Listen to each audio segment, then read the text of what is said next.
All right, welcome. Thanks for coming. Today we're going to learn about Google Adwords.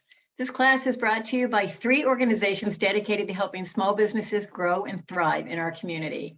They are Cal Poly Small Business Development Center, MCSC Women's Business Center, and SCORE.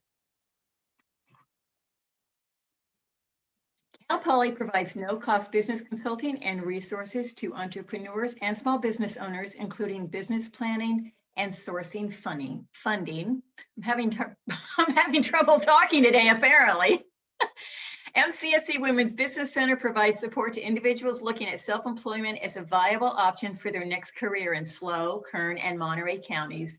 We help startups and existing small businesses with mentoring and entrepreneurial training courses in English and Spanish.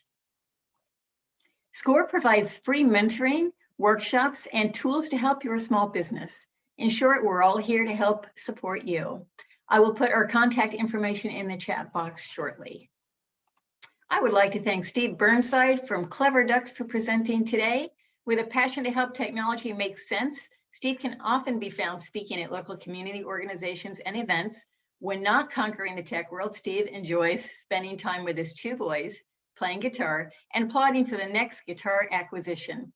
Have you acquired something since the last time we spoke to you, Steve? Too many. I think there's been 2 acquisitions since the last time we talked. And it's been a month.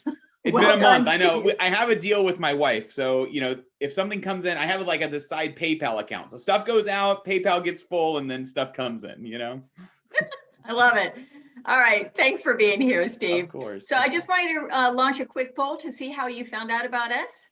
So go ahead and take 30 seconds to complete that. All right.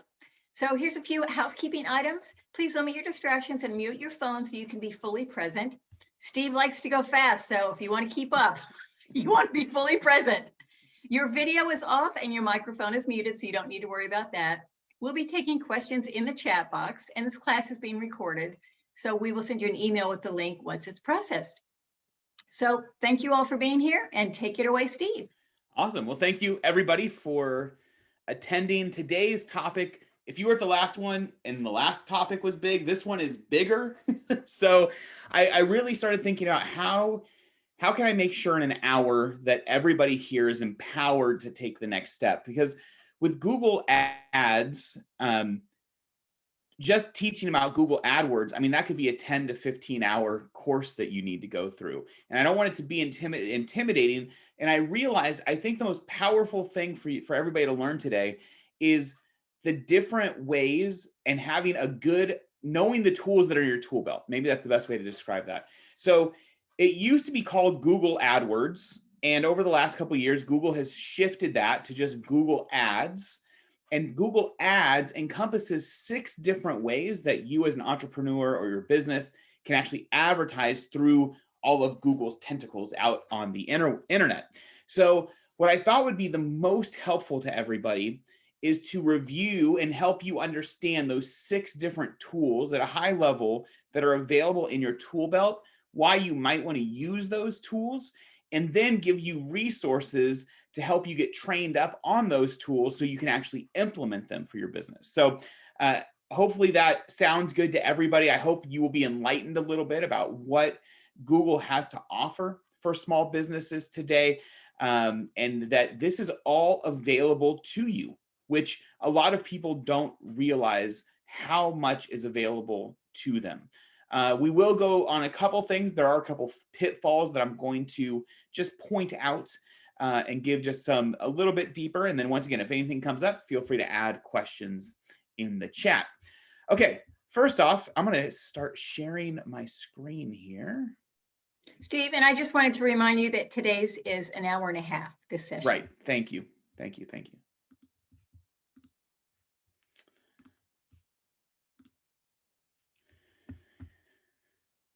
So everybody can see my Google screen now.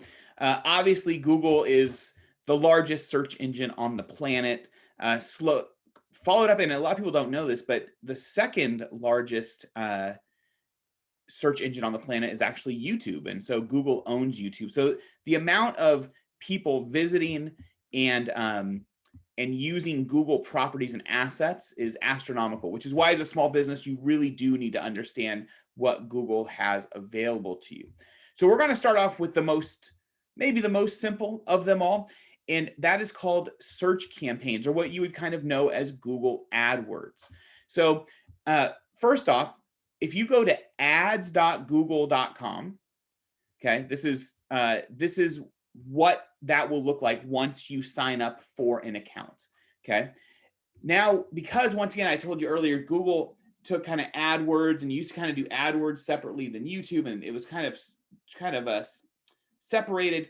They've kind of thrown everything in one dashboard here. So this is what the Google Ads dashboard looks like. There's a whole bunch of different tools and settings up here, and this is just a real brief overview. And then you have reports, search, but right here you see new campaign. So when I hit new campaign, you'll see it doesn't just pop up with one type of campaign anymore. So this used to be new campaign, I'm doing a Google AdWords campaign. Now you can see Google actually has different goals. And then if you hover over these goals, it'll show you in the gray there, it says campaign type. So you have search, display, shopping, video, and smart discovery under sales. And then you go under the leads, and it would be search, display, shopping, video, website traffic, local store visits, and promotion. This is awesome. We're going to talk about this in a little bit. But you can see each one of these goals is going to have different advertising types that you can do for those. By the end of today, you will know all of those advertising types, and you will at least know which direction you need to start getting educated on a little bit. So we're going to start with what is called Google AdWords. And so that's a search, right here in the campaign type where it says search, that's what this is. So we're going to type in something here, and let's just do, it doesn't matter. We can do kitchenwares. How about that?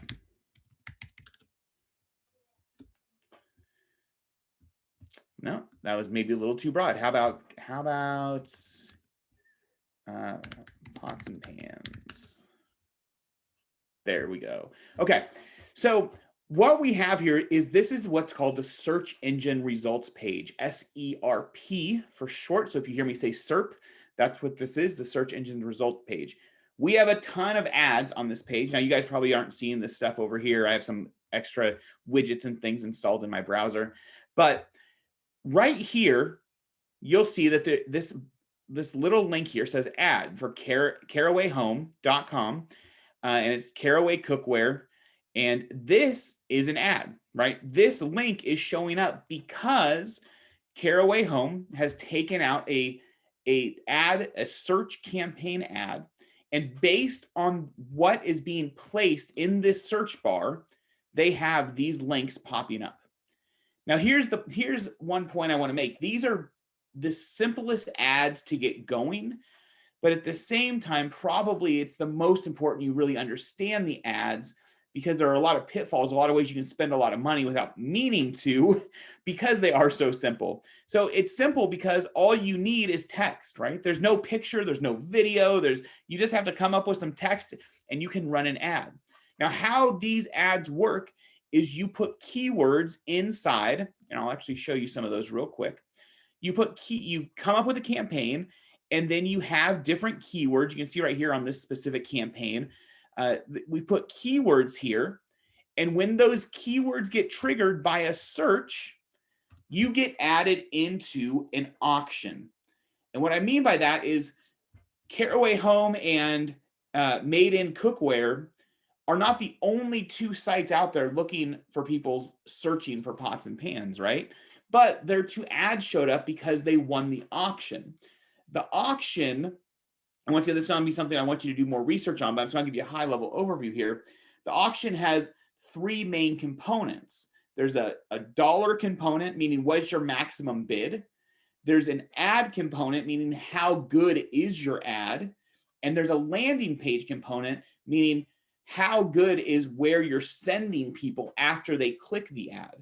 A lot of people start with the ad first. I'm going to always encourage you to start with the end in mind, meaning if you want to do some advertising for your business and you want to promote pots and pans, you need to know your website is ready for that. right? So I've never been to this Caraway cookware, but let's go ahead and we'll open that in a new tab to take a look at it. And this is bringing us to the Caraway collection, unlock free shipping, immediately a promotion to try to get our email address. And now we can see the pots and pans, the cookware sets that are available. I want to make a point here. They didn't send us to the home page where we had to go find the pots and pans, right? They sent us to the page for the thing we were actually searching for.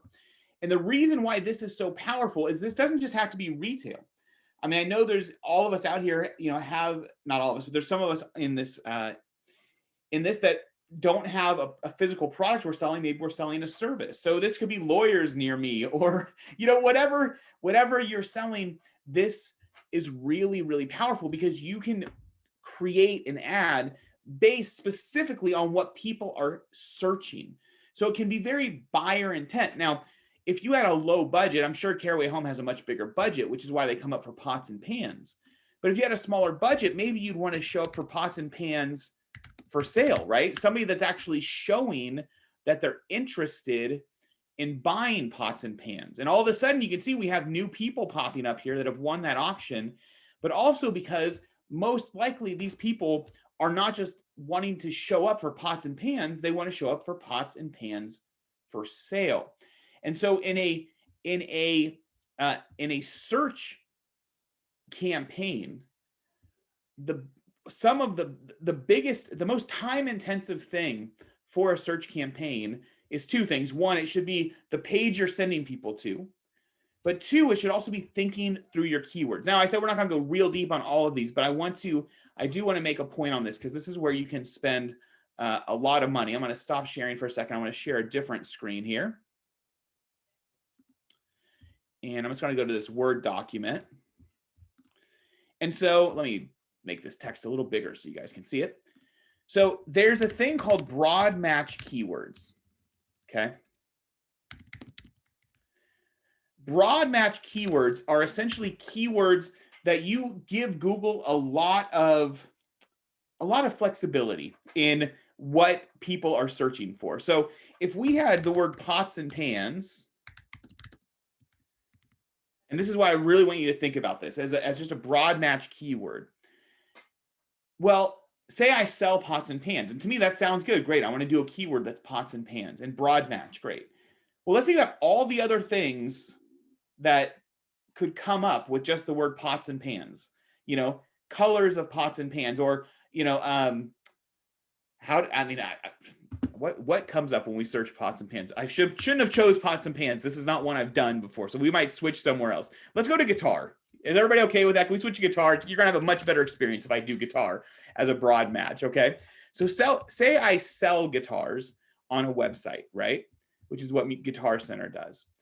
Well, if I just do broad match guitar and I have a guitar retail business, I'm essentially telling Google, listen, guitar and anything related to guitar, I'm open to have ads show up for. Well, now let's talk about that.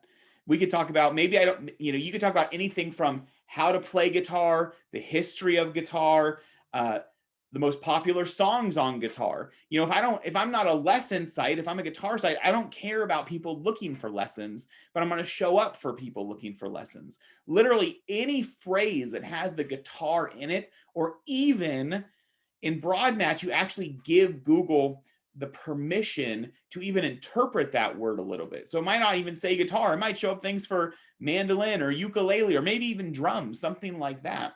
So broad match, the danger and the risk I see a lot of people running into is they start a keyword campaign, and I'll just show you. So if we went here, all campaigns, and sorry, let me go here. There we go. New campaign. And we wanted to do website traffic, and we wanted to do a search campaign. And we'll just do, and they'll ask you for your website. And once again, we're not going real into how to this. I just want to show you in Google Ads where this happens. So once you're in here, you will see that it first gives you, locations and all of that, which is awesome. Then you can choose audiences. We will go over this in a second. Bidding, and if we continue, we're going to have ad groups here. And now you can see there's this box for keywords. So any keyword I put in here, and it's going to pull keywords from your website to start, just to give you a place to launch off. But you can see down here, this is one of the most important things you can see. Right here it says, and I'm going to copy and paste this so you can see this on this page. Oh, sorry, you can't you can't see the keyword. Sorry. I keep forgetting we're on Zoom. Okay, but here's what I wanted to show you, and then we'll get back to the other page.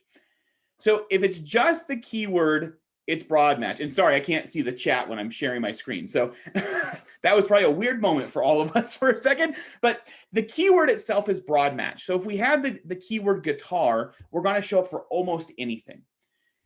The next one is called phrase match.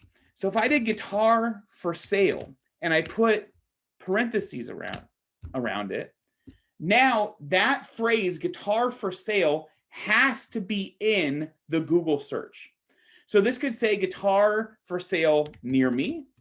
It could say electric guitar for sale. It could say acoustic guitar for sale. It could say kids guitar for sale. It could say cheap guitar for sale. It could say beginner guitar for sale. It could say anything on the front or back of that, as long as guitar for sale is in. That's called phrase match, okay? So phrase match is where the phrase has to be in the search term that somebody is searching for on Google, okay? I always tell people, if you don't have an extraordinary budget, then you probably don't want to do broad match. And normally when we do broad match, if you have a budget to spend on broad match, it's normally to discover which keywords people are searching for, so that over time you can tighten it down into phrase match or into exact match.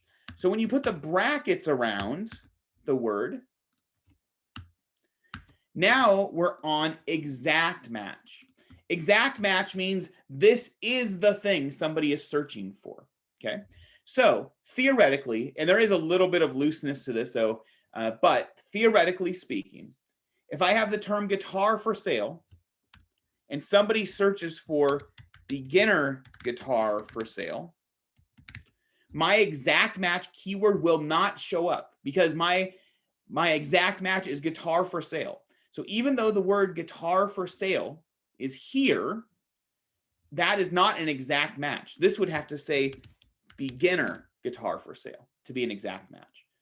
So the reason why this is so important is because if you are spending dollars advertising, getting clicks, you want to make sure you're getting the right clicks, right? And that is why understanding these is so important. Now, that was a quick overview. I don't want to spend too much more time here, but I need you to know that this is a thing. So if you start doing search-based ads, then you need to dig into this significantly. Okay, I'm going to stop this and we're going to go back over to Google Ads.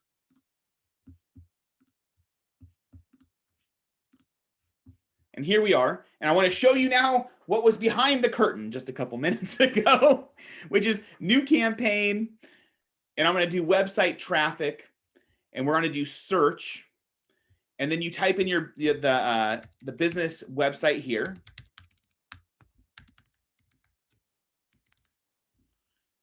Continue.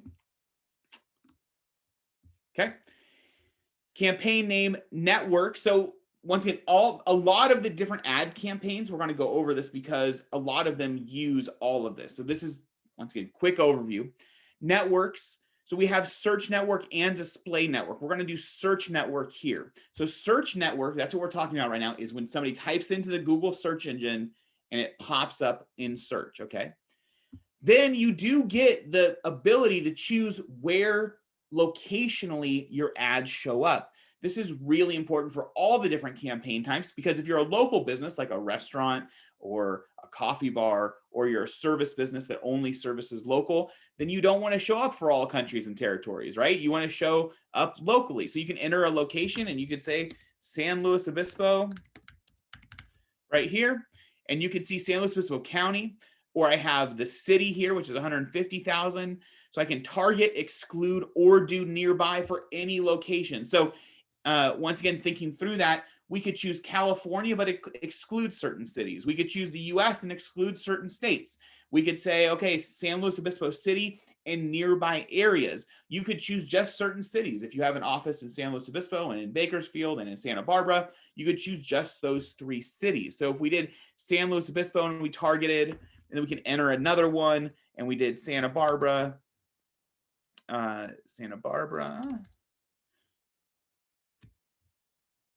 right here, and then we could target that. And so now we'd have San Luis Obispo plus Santa Barbara, right? So you'd want to make sure those locations are dialed. For languages, it's going to auto-populate English. If your website and your business services other languages, make sure you put it there. And then we can add audiences to our campaign. This is, these are called kind of infinity audiences.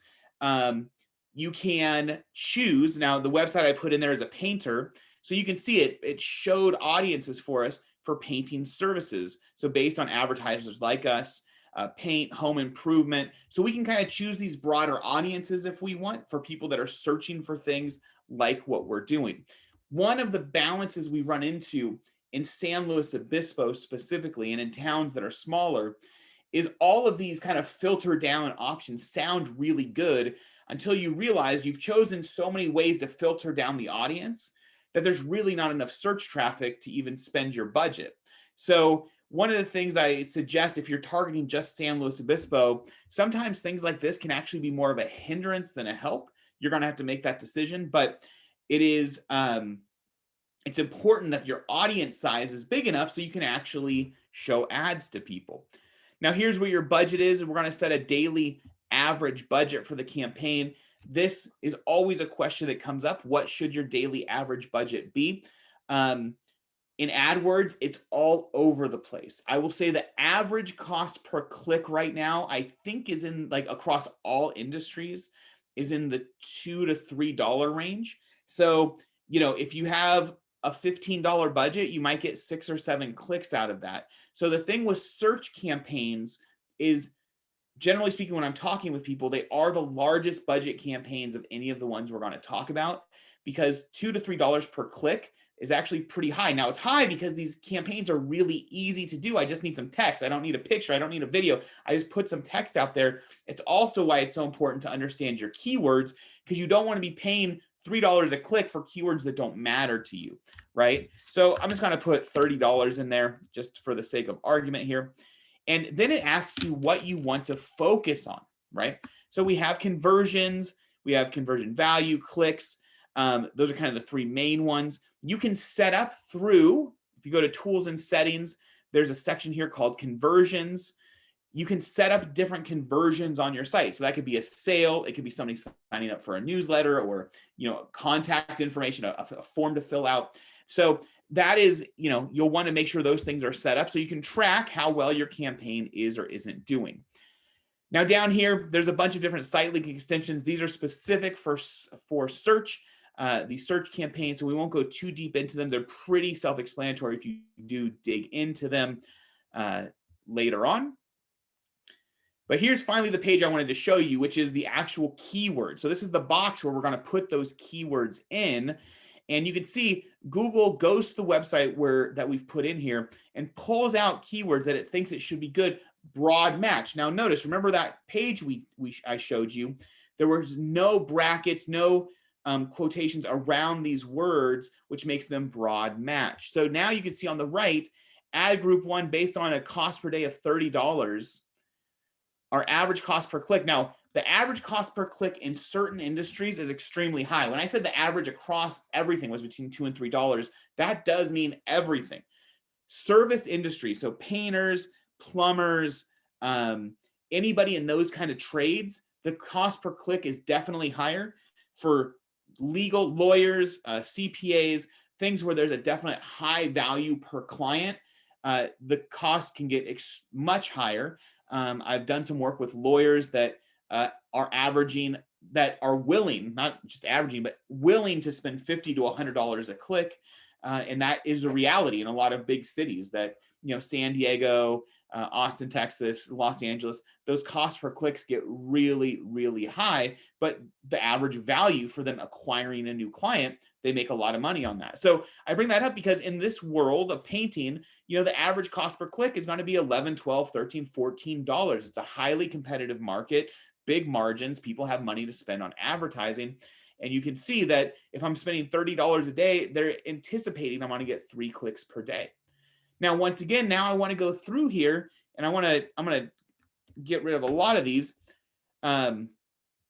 because I want to show you what happens, as I change it to just one broad match keyword, it's going to 0 clicks per day. And it changes to where my cost per day is only $3.04. Now, remember, I put in a budget of $30. So why did my cost per day go down to $3? Well, that's because Google is making an assumption based on the targeting we have that there's not enough people in our targeted audience to even show up enough in ads to even spend our budget every day, which is pretty shocking. So essentially, you never want that, right? So this is saying 0 clicks per day with your average cost per click of $19.15, essentially saying you'll get a click every couple days. It won't be every day. And then you'll see as I put even, these quotations around it, that it'll probably change even more. Yep, cost per day, 65 cents. So by being exact, my cost per day has gone down to 65 cents. Now it's lowered my average cost per click, but I'm still, it'll be 8 or 9 days before I even get a click. Now, for lower budgets, you don't want just one. Obviously, you don't want one keyword. You'd want a whole bunch of keywords. But, let's kind of, if we took out most of these, and let's put some, let's do this one, phrase match. And this one, phrase match. We'll do some phrase match here and just see how the numbers change up a little bit. Here and here. And so, still 0 clicks a day, 203 is our cost, meaning that's what it's saying that we're going to, on average spend. Now, you don't get charged until somebody clicks in AdWords. So that's the other thing to keep in mind is that all of these 6 different campaigns we're about to go over, there's different triggers that trigger you actually getting charged. So when Google's telling you a cost per day of 203 but 0 clicks, what they're essentially saying is, every 8 days you're going to get a click. That click is going to cost $16.64.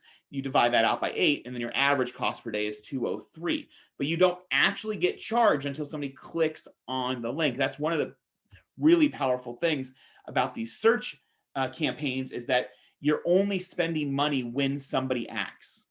So if you think about that, that's a really powerful thing, right? Because you're not just spending money. Hopefully, it's not like a TV commercial where you're putting a TV commercial out there and hopefully people go do something, but you still pay for the TV commercial. In this one, you're only paying when somebody is ready to act. So if you have a service business, that's why it's so expensive. Because if you have a plumbing business that is that does emergency service, and I'm Googling, 24-hour plumber, Templeton, California, and you pop up, the chances of me, calling you are pretty high because, my bathroom's flooding or whatever the case might be. So the more urgent the need is, and the more further down the sales funnel people are with the keywords you choose, the more valuable each one of those clicks becomes. Okay, so that is the basics of, once again, Google, these search, let's go back to where we were, to our pots and pans. Here we go.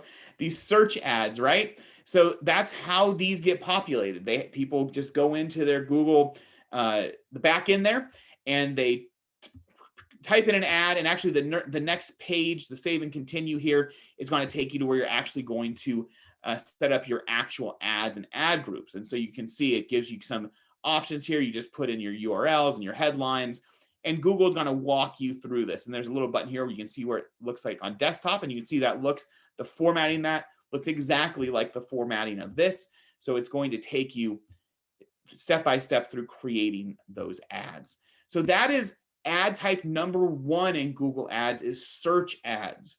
Search ads have been around for a long time.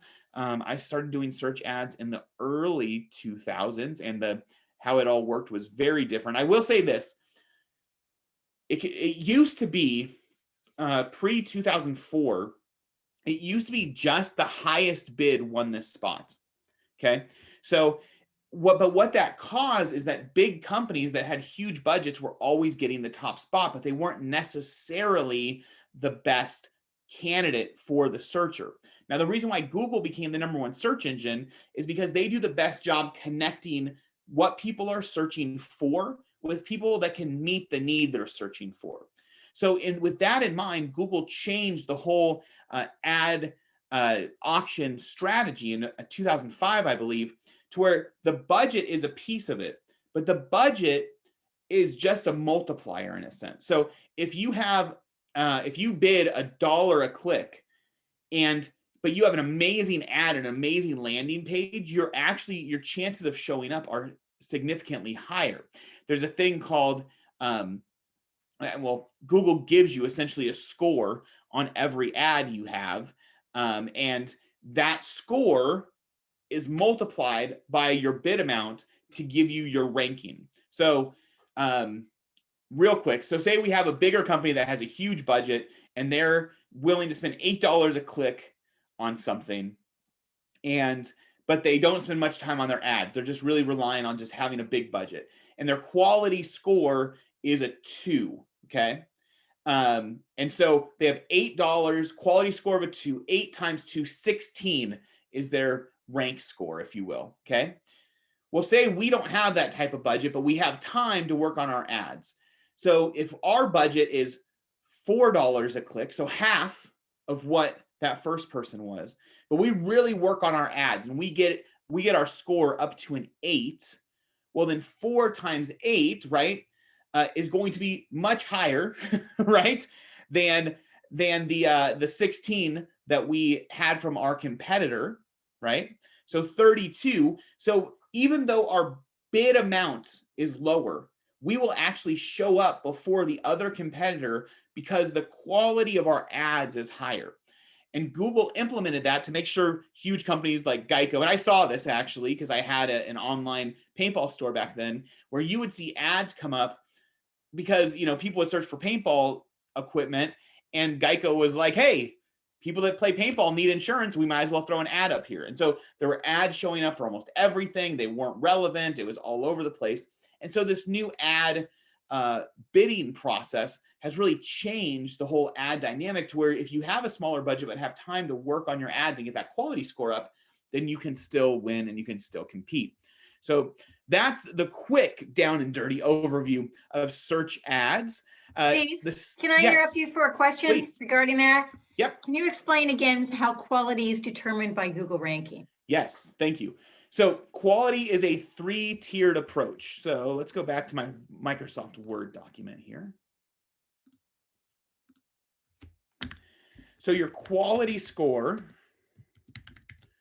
has 3 elements. So it's the ad, the landing page, and that's really, the ad and the landing page are huge when it comes to the quality score. So when somebody, but it's also based on the keyword.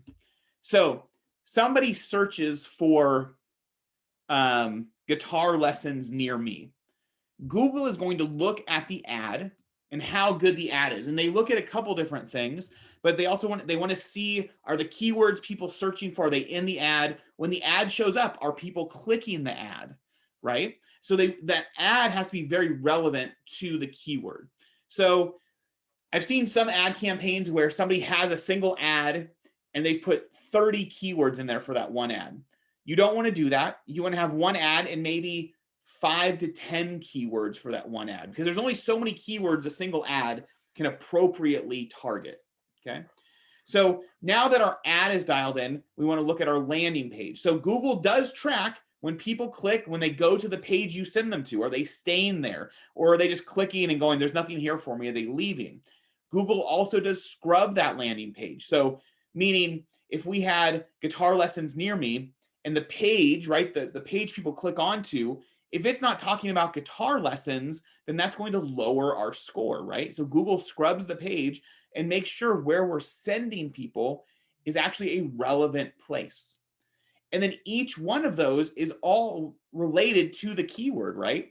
because the ad and landing page is going to be great for one keyword, but not for another. And using our guitar lessons example, if I have guitar lessons near me, I might have an ad and a landing page and the keyword is guitar lessons near me, and it's great.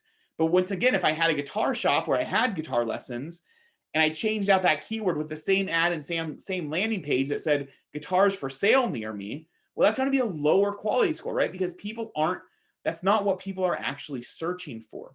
So in the grand scheme of things, the end of the day, Google wants ads out there that are relevant to what people are searching, that are going to give people that quality experience when they actually do click the ad. So those are the things you really want to look at. You probably have in your business, however you're making revenue, 3, 5, 10 different ways you're making revenue. Each one of those has a different ad for sure. I mean, that's the easy way to break it down by revenue source. But within each revenue source, you may have a different ad depending on how you're marketing it and targeting it. So should we go? Were there any other questions? Does that clarify a little bit there? Hopefully it did. And she said thank you. Awesome. We had a question earlier, which you've kind of touched on, but I don't know if you want to touch on it again. How do you know what keywords to find? Is there a site for these? Yeah, that's a really great question. So so there is, yeah. So let me actually share my screen again. So there are a bunch of paid sites out there for this, but the tool I'm going to give you is the free tool, which is Google. If I spell Google right here, there we go. Keyword Planner. So if you go to Keyword Planner, this is a totally free tool. All you have to do is have an ad account with Google, okay? And this tool allows you to see different keywords, suggested keywords, and it allows you to discover new keywords. So this, as well as getting search volumes and forecasts. So this one tool, you could spend hours just diving into this. So you could just start with just discover new keywords, and then you can enter in anything you want here. So we've been talking about guitar lessons, and then I can get results. And you can see I get a whole bunch of different keywords that show up here. It shows me the average monthly searches, right? So, and it shows you the trend of those searches. So you can see guitar lessons and now it's kicking up to quite a bit. So that's a pretty good keyword right now. Guitar lessons near me. Now there's once again, we talked about a little bit of, we have a regional demographic of San Luis Obispo that isn't a huge amount of people. So this is an average nationally. So you have to kind of take that into account. But you can go through this and it will show you those keywords, monthly searches, how much competition there is. So the competition is a huge piece of it. So guitar lessons near me, you see there's medium competition. Learn to play guitar is high. So you're going to have more people in the auction that you're competing against, the more competition there is.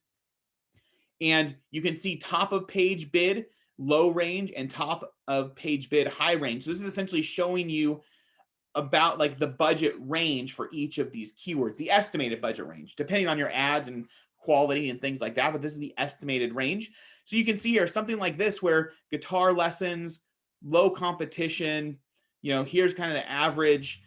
And if you were able to take that keyword and target the area you were in, we could make this a good one because there's high volume of search, relatively low cost. But this is the tool I would start with because it does give you a lot of information. As a matter of fact, a lot of paid tools have an API that connects to this that just reference this. So you can create keyword plans, you can save these keywords, all sorts of things. So that would be the main tool that I would send people to at this point. All right, thank you. That's it for questions right now. Okay, awesome. Okay, so the next thing we're going to talk about on our journey of 6 different ways you can advertise through Google is what's called display campaigns.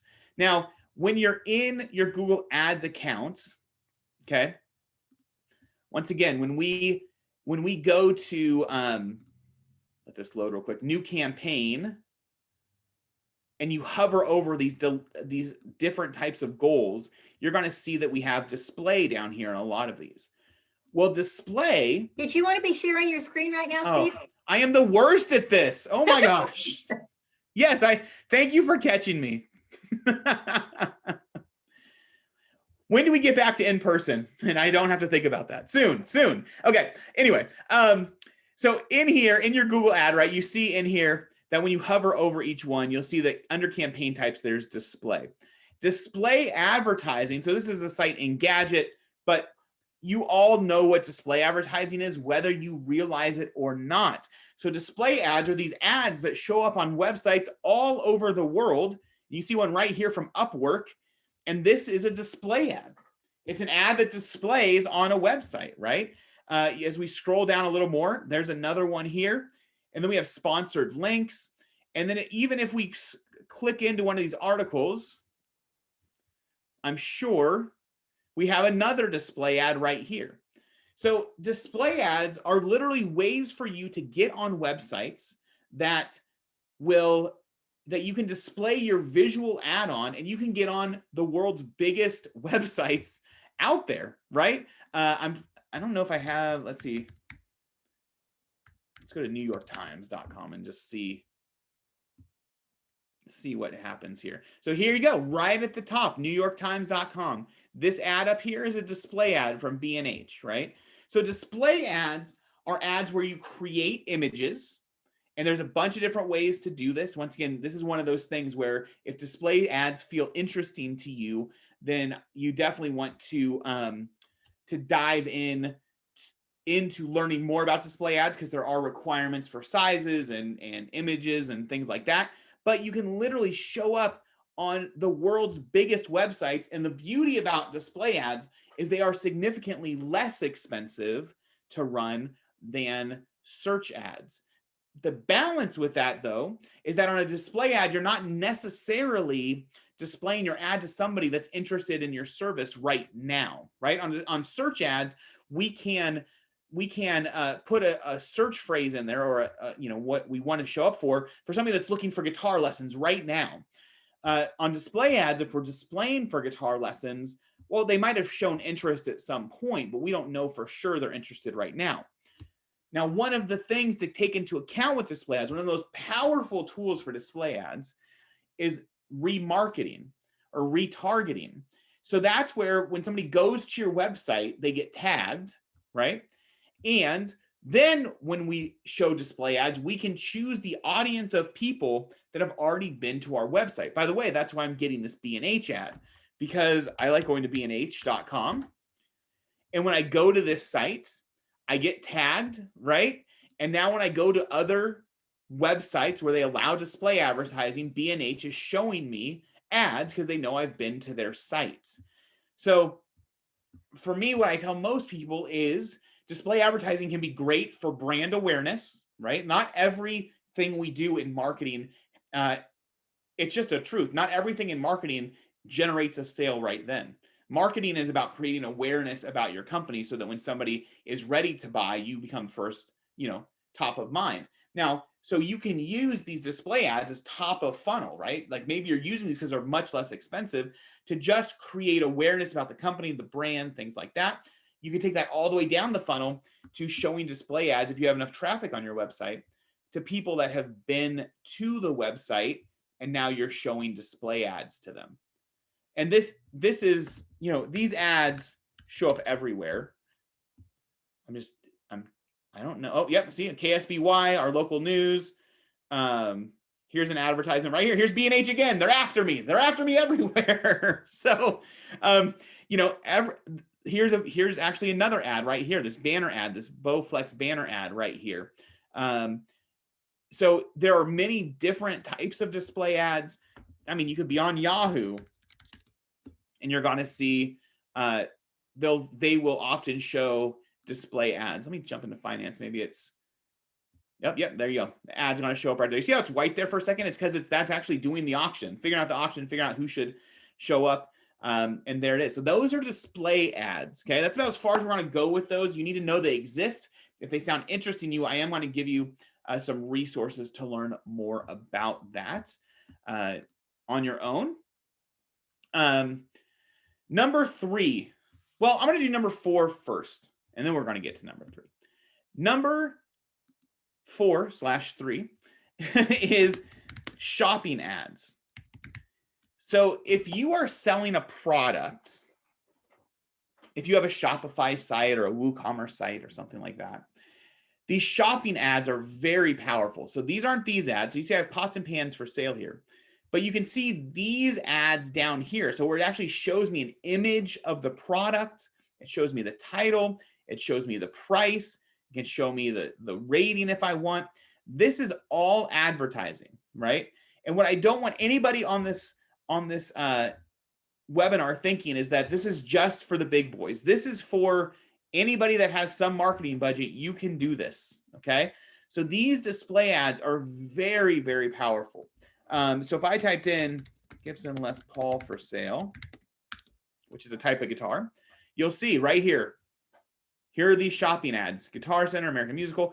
I mean, how powerful is this? Okay, if you are selling a product, you need to be thinking about shopping ads. Because if I'm searching for a Gibson Les Paul for sale, what catches my eye first on this page? Obviously, it's the image of the thing that I just searched for that I want to buy, right? And so this is why shopping campaigns are so powerful. Now, the nice thing is once you understand the Google Ads platform, you will know if we hit new campaign here, you'll see that you can just go here, website traffic, shopping right here, right? So we can click here and then we can choose shopping ad. And then we can just go on. Now you will have to have a merchant center. So you have to look up Google Merchant Center. That's what connects your website's products to Google. But the point I'm making here is that Google just walks you through the whole process, right? They want, let's be honest, Google wants to take your wallet and they want to take, they want to take the money you have in your wallet, right? Do I have any money? Yep. 2 kids, I have $1. Google wants to take the money you have in your wallet and put it in their wallet. So they make it as easy as possible to do that. The benefit is that now you are, by the end of this, you're going to feel empowered to advertise anywhere and everywhere on the internet, right? Those display campaigns are going to put you on a ton of different websites. The next campaign we're going to talk about is extremely powerful too, which is video campaigns. But the shopping one, I wanted to just let you know it exists because it's so important for those of you that are selling physical goods through your website. Okay, number 3/4. Remember we switched those 2 around, is we are going to do a video campaign. Oh my gosh, I love video campaigns. I think they're amazing. I typed in here guitar lesson, okay? And you can advertise on YouTube. You can advertise on YouTube through the Google Ads platform. Any one of these that says video is going to give you an option of how you would like to advertise on Google and other what they call search partners. So a lot of other websites and that have the ability to play video, you can actually advertise on there. You guys have probably all done it. If you go to a news site before you watch the news story, maybe an ad will show. Those are all things that you can do. So here I'm in YouTube and I search guitar lesson. Now I kept this one up because I thought it was interesting. The ad on this page right here is actually for online K-8 science lessons. So they are showing this ad for people that are looking for guitar lessons. And I'm guessing it's because they're finding a lot of parents are searching for guitar lessons for their kids. So they want to show this video. Now, the nice thing about YouTube is in this type, this is what's called a discovery ad. I only pay if somebody clicks on this and watches it. Now, how powerful is that? I mean, think about that for a second. I can show up as the top search in YouTube by just running an ad. And the beauty about YouTube advertising, the thing that gets me so excited about YouTube advertising is it's still really inexpensive to advertise on YouTube. Most YouTube advertising campaigns that I see, the cost per view is between 3 and 8 cents. Now think about that. If you could pay 5 cents on average to have somebody view a video about your business, you would do that all day long. Well, YouTube gives you the ability to do that. Now, because it's in the Google Ads campaign, we can target who sees these ads, right? We can target the location of those people. We can target, if they've been to our website. We can target the age of those people. We can target some of their interests. YouTube advertising is so powerful because you can actually target specific channels. I know for a fact Marty here, Marty Music, has a couple million subscribers. So if you ran a guitar lessons thing, you could run ads just on his channel if you wanted. There's so much you can do with guitar lessons that, with YouTube advertising. It's amazing. So this is one type of ad, right? The discovery ad. Now, a lot of you know this type of ad, which is the pre-roll ad, right? So if we play this, it's just going to play. And these are the ads we're all familiar with. Once they get to 5 seconds, you can skip the ad. And this is on Marty's channel, the same guy as the video we saw. This ad you can do. You can make a pre-roll ad that now will click directly over to your site for, get your free trial, get whatever you want, book a vacation, do, whatever you're trying to do. You can make these pre-roll ads. Now, a couple things. Here's a couple pitfalls with these ads. Google charges you 2 different ways for these ads. One, if somebody clicks on your link. If your call to action is go here to book an appointment and somebody clicks that, they're going to charge you. The other way is if somebody watches 30 seconds or more of your ad. So one thing, the one pitfall I see people run into is they'll do these pre-roll ads, but the ad will only be 20 seconds long. Well, if your ad is less than 30 seconds, then Google charges you every single time it's played. So just a good rule of thumb, make sure your pre-roll video is 45 seconds to a minute. A nice little tip that I always give people is at like 20 seconds, give people an option to opt out. And the best example I've seen, just because, obviously I'm into guitars, but you can equate this to your own business. There's a good guitar ad out there right now that says, at about 20 seconds, it says, if you know how to play basic chords and you know how to strum the guitar, this course is not for you. Go ahead and skip this ad and enjoy the video you're about to watch.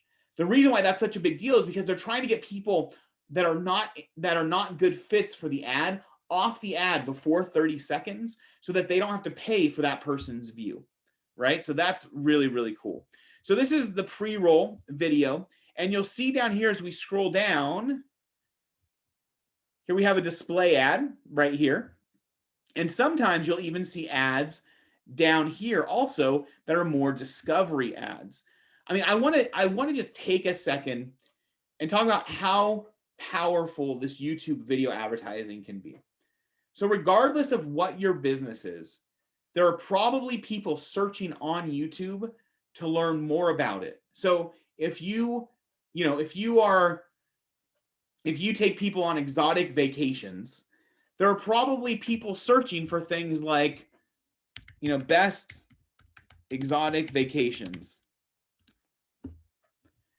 Now, wouldn't you want your video to show up right here if that's what you did, right? And maybe, and then on this video, so this has 17 most beautiful islands in the world, 1.7 million views. You in Google Ads, when you are putting your ad together, you can actually choose this specific video to show your ad in front of. You can say, this is the video that I want to show my ad in front of. Think about how powerful that is. I've always talked about, when people are looking for parts for their car, Honda Civic, I believe, is still one of the top cars to soup up. But if we did Honda Civic modifications, if you sold Honda Civic parts for modifications, wouldn't you want to show up above these videos? Wouldn't you want to show up in the video that has almost 1 million views in 6 months, right? We click this. This could be your ad. Hey, I sell the best parts at the best price to Honda Civic parts. That's a horrible ad. Don't take that one. But you could show up right there. Now, remember, we're not just talking about a national or an international audience here. You can target people that are just in San Luis Obispo watching YouTube.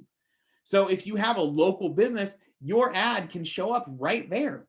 And it doesn't have to be based on, the video itself. We can use those affinity audiences, like things that people generally like. I can show up just to people who like cooking. Now, B&H is showing up here because I'm part of their affinity audience, but this video has nothing to do with photography or videography.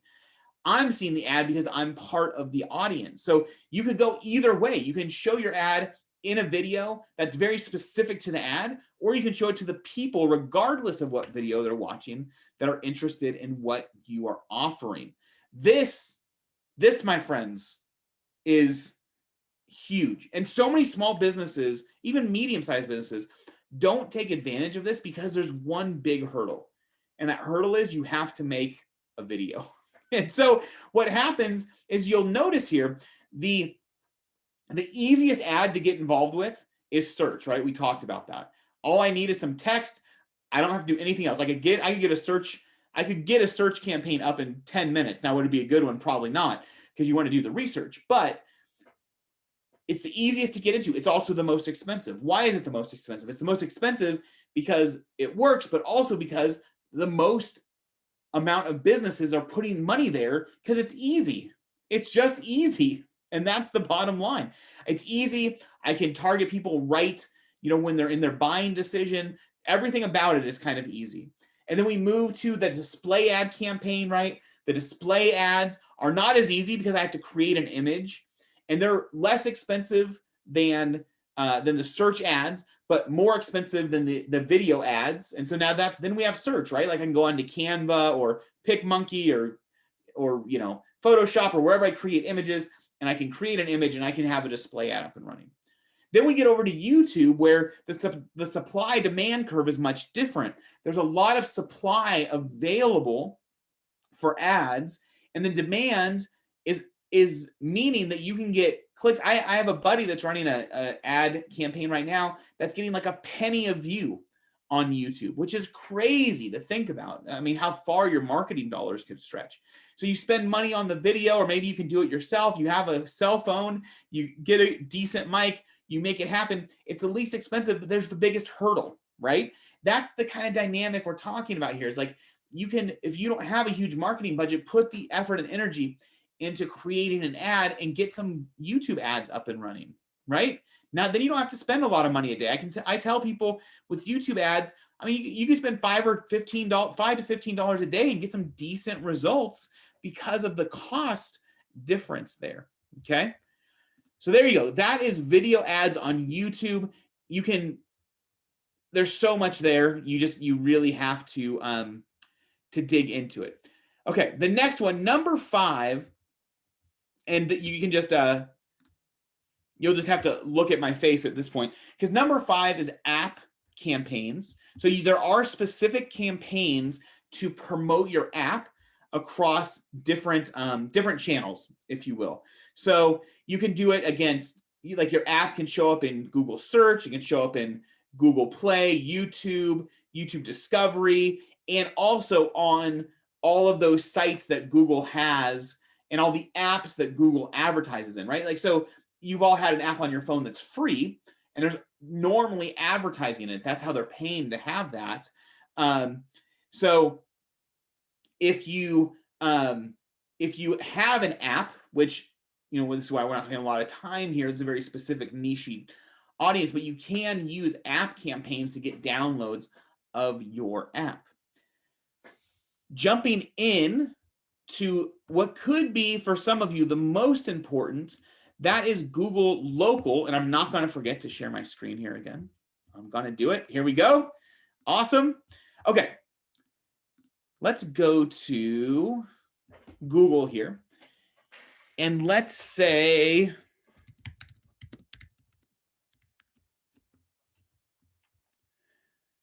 awesome. Okay. Is everybody familiar with the Google 3-pack? This is for a local business. So once again, local business, maybe you're a service business, maybe you are a restaurant, a coffee shop, a florist, a plumber, whatever you're doing. This Google 3-pack is becoming more and more and more powerful. Okay. And because, once again, if I'm looking for a lawyer near me, I mean, you can see all these text ads, are popping up. But when I go here, I actually see a map of where these people are. Look at this amount of real estate I'm getting. And then I have a website or directions right here. And if I click on this map, you can see now that we have ads here in the top left. Now, this is part of the Google local ad, okay, is that now I can show up in the Google local. Now, sometimes you will start seeing ads here too, depending on the region, what you're trying to show up for, all of that. I would guess within a couple years, you will see ads on this every single time you search. Google has been slowly rolling this out. They started about 2.5 years ago, maybe now. But the Google local search will make sure you show up in these local searches, because especially when you look at something like this. So lawyers near me, this is, sorry to jump back and forth. I just had a thought over here. But these results in this 3-pack are very much driven by where I'm sitting, right? Lawyers near me these are probably the 3 closest law offices to where I am sitting, right? Because I'm sitting, pretty close here. So these are probably the 3 closest lawyers.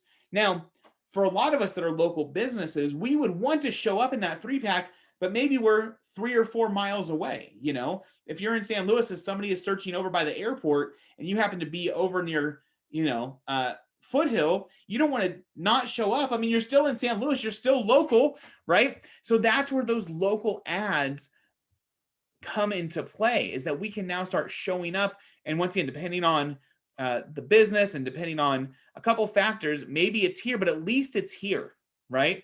When people go look at this long line of different businesses, that you could show up here right at the top of that list. That, for a local business, is extremely powerful. And then once again, it goes straight to the website. So if we hit website here, there we are, right?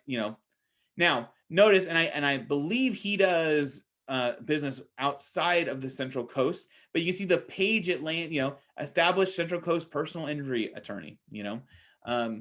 There's no connection here. I was just searching lawyers. So, so let's try a couple other things near me. How about see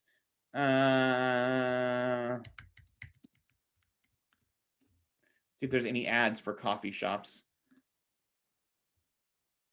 No, nothing coffee shops. Maybe.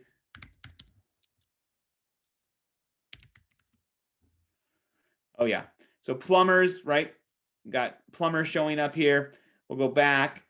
Ads for plumbers. I was hoping that one would show up here, but not yet. So that's okay though. But that Google local is, and this is not that expensive either. Now, something you want to do. So this is kind of going to be a 2-in-1 tip here.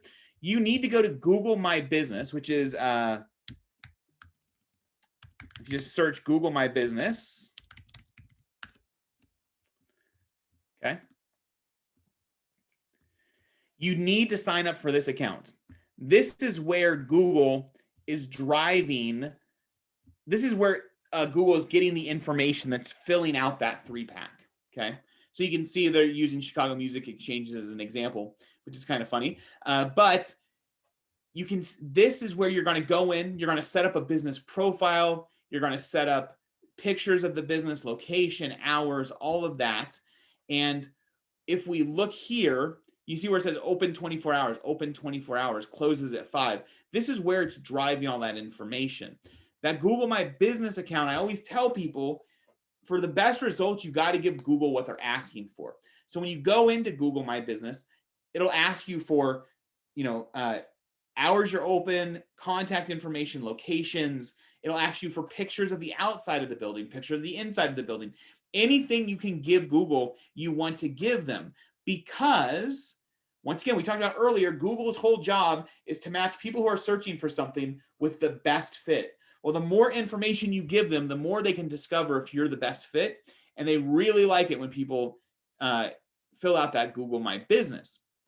Now, the other reason that's important is when you're doing an ad in Google with a local ad, Google My Business connects to your Google Ads account and feeds the information in, just like with the ad, the product ad, where it feeds in from Google Merchant Center.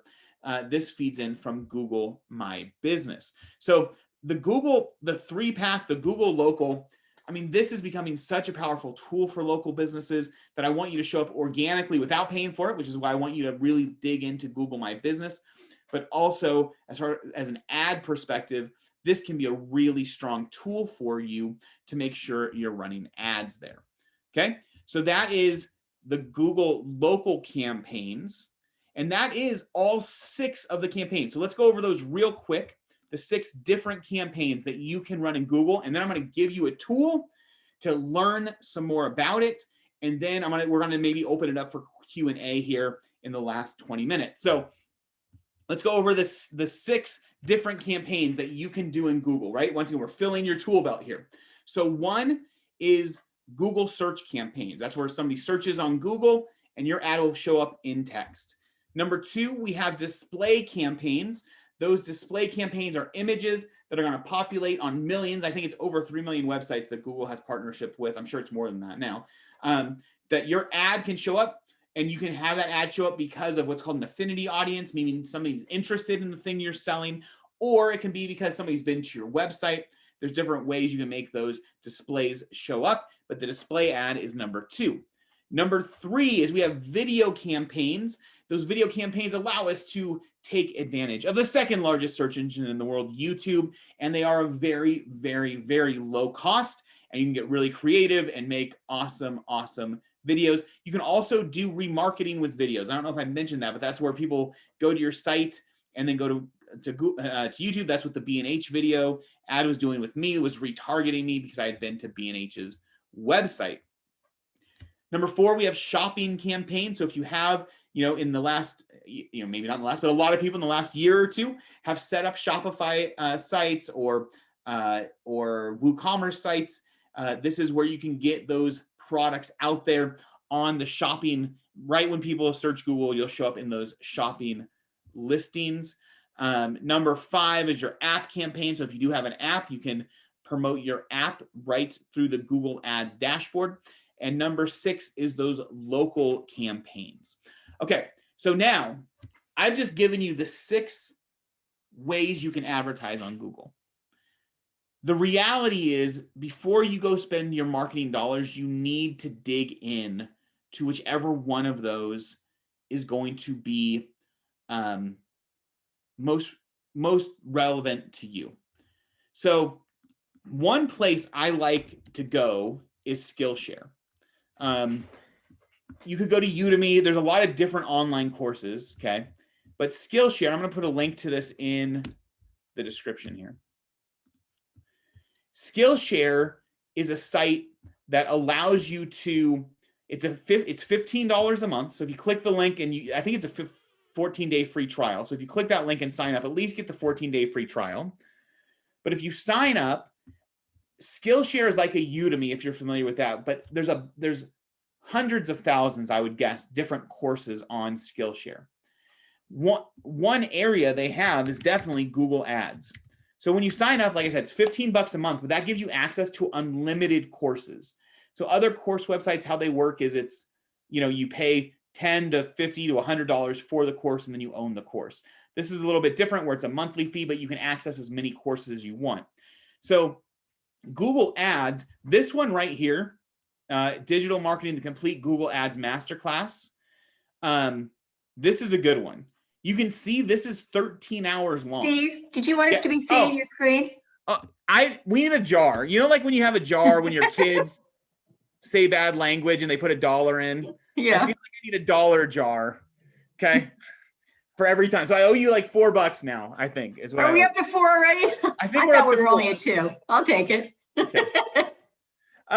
So here, we'll start over. So this is Skillshare. So once again, Skillshare, you pay $15. You can get access to any courses you want. You can see browse. There's everything here. So if you wanted to get into the ads world, what I would do is I would search Google Ads.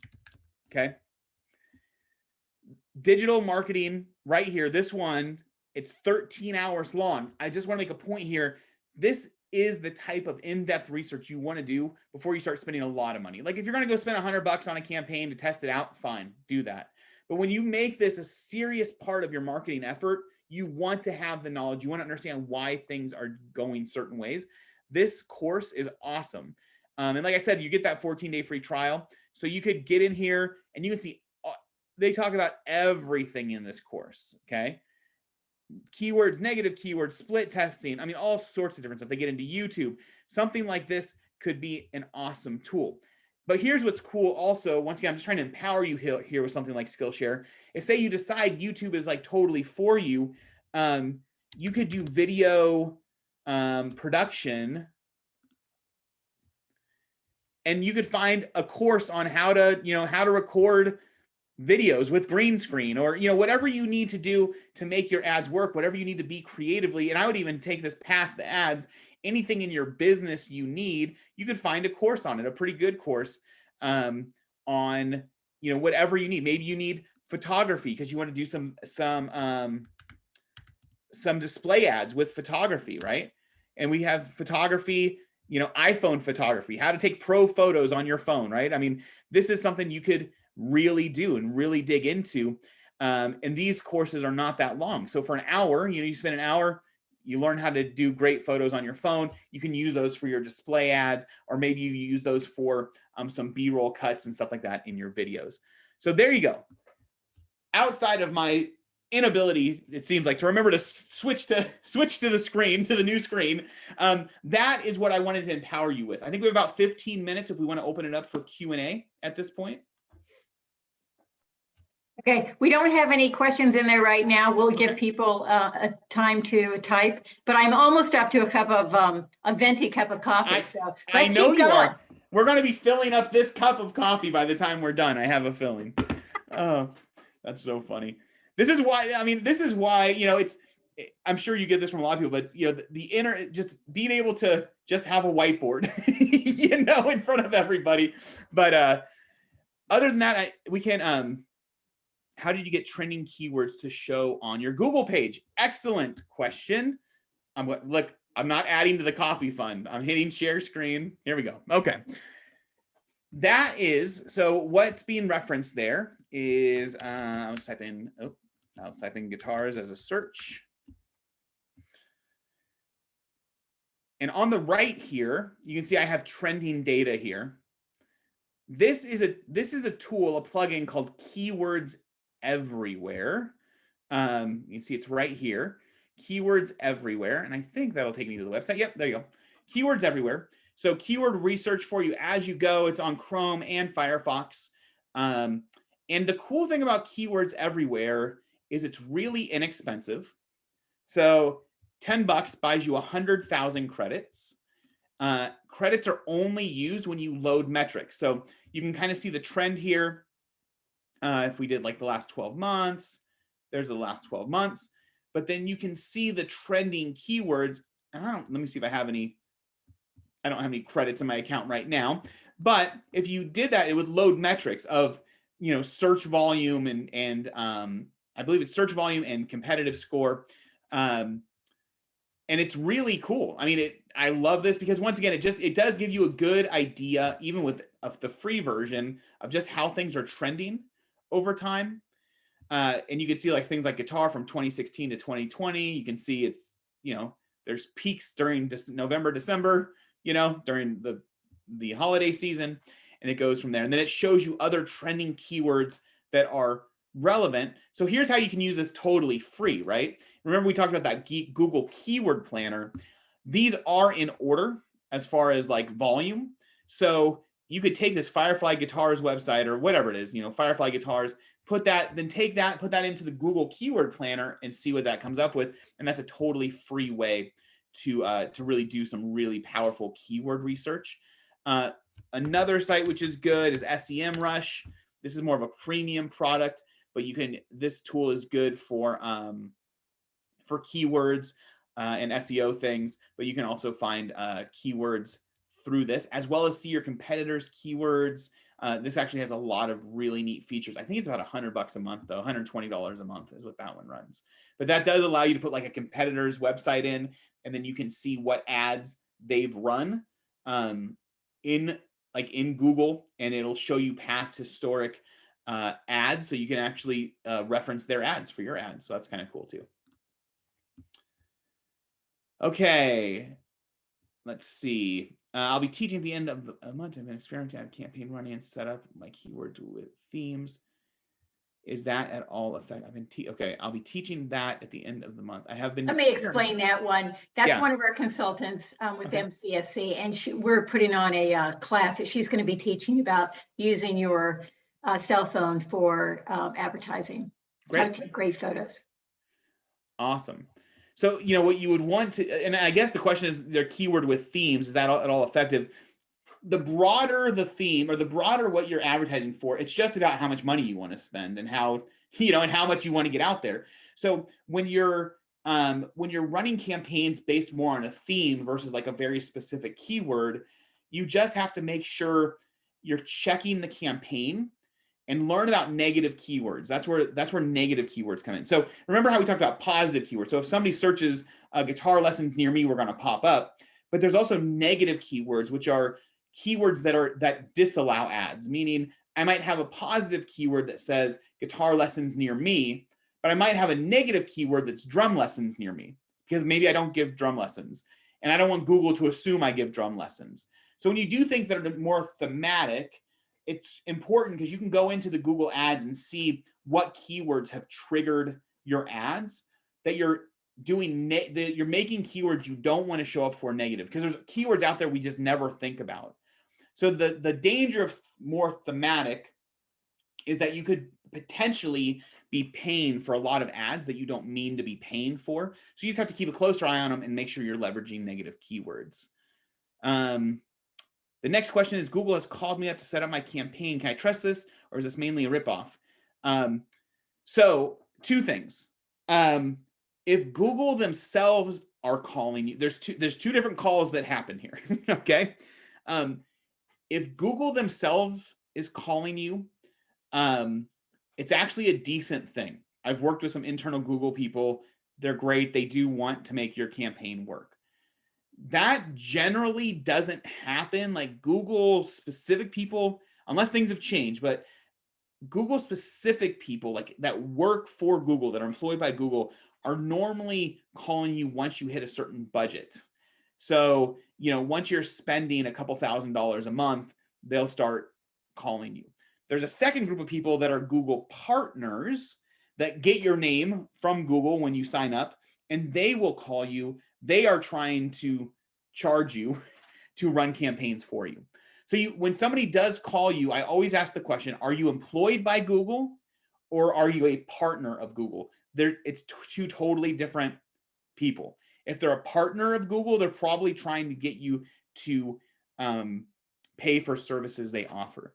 And as a matter of fact, either way you slice it, I would jump on Skillshare and take the course anyway, because even if you're working with Google to do stuff, it's like two brains, two heads are better than one in that sense. So if you're really dialed in on the campaigns that you're running, then you can have a much better conversation with Google. Because normally when I'm talking with Google, it's larger campaigns and it's a two heads are better than one situation, meaning we're going through the campaigns together. They're giving me suggestions. I'm giving them feedback on, well, this is why or why not we're doing that. What if we did this? How would you feel about that? But you have to be educated. And I always make this point to any business, is that anything you're paying for, you should be educated on so you can have a reasonable conversation with anybody that you're paying. So that's what I would do, ask those questions. Gaze asks, what is a good number for keyword search metrics, meaning 50,000 searches, 100,000? Depends on the search word, right? I mean, you can imagine every search term is going to have a different what's good status, if you will. So things like, I don't know, performance guitar capos are going to have a much smaller amount of searches than things like coffee shops. So you have to actually use things like Keywords Everywhere or the Google AdWords Planner to determine what that search metric is for your business and what you're trying to run ads for. This question is actually a little bit deeper, because the search metrics, search metrics is, it's like the more search there is, there's a competitive matrix that kind of goes along with that. So generally the more search, the more competition, but not always, but that's generally how it works. So even if you found a keyword that was like at 1 million searches a month, you might not want to target that. You might want to say, hey, like the high is 1 million, the low is 10,000. Let's find some stuff in the middle there at like the 500,000 mark, because like the competitive matrix will be good. There's still enough searches to spend our budget. We're still happy there. So, you know, I wish I could just give you a number. Like a good number is 25,000, and that's great. Honestly, you're going to get into Google Keyword Planner, and you'll just do some searches for different industries, different topics, and you'll just see they just vary widely and greatly. But you can easily, you can, I mean, this is the beauty. You can go in there and figure out what a good number is for the exact thing that you want to search. Great question, though. Any other questions on the chat? No one's asked yet, but Okay. they're going to ask, and what is your contact information? Could you put that in the chat box? Yeah, for sure. People always ask for that.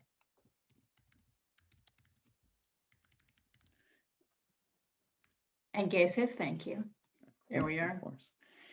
And we talked about this earlier too, right before, is that, you know, if you need help with AdWords, things like that, I have great partners that, that I can get you connected up with. And so that's, you know, I'm happy to help find somebody for you. If you have a business and you're just saying, hey, I want to do this, but I want to understand it, but I don't want to, I have better things to do with my time than try to run these campaigns. So we can definitely help in that way too. Help. And this is a good time for me to say thank you for everything you offer. Your webinars are always very engaging. This is Steve's third webinar with us. So if you would like to see the recordings of his other two, please contact either the Cal Poly Small Business Development Center, the Women's Business Center, or SCORE, and we can give you the link to that recording. Also, if you wanted any help with creating your own Google My Business account that he discussed today, contact one of us. We're happy to help you with that. Of course, we're all here for whatever your business needs are. So I encourage you to give us a call. Thank you so much, Steve. As always, entertaining. I'm looking forward to my cup of coffee. That's a deal. Have a great day, everyone. Bye. Bye.